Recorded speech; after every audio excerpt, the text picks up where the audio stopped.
cho vay ăn vay rồi ăn hiền nó hiền chẳng ọt đó ăn nó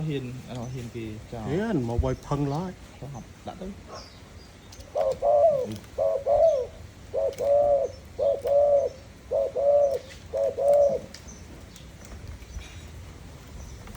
họ mà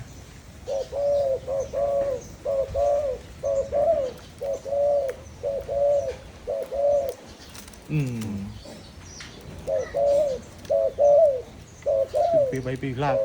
đã tới ăn vay đã tới lực cảnh ăn chào hiền to khi bài tới lên hiền to bạn bó gì mà cái này hiền tôi vâng cả em đi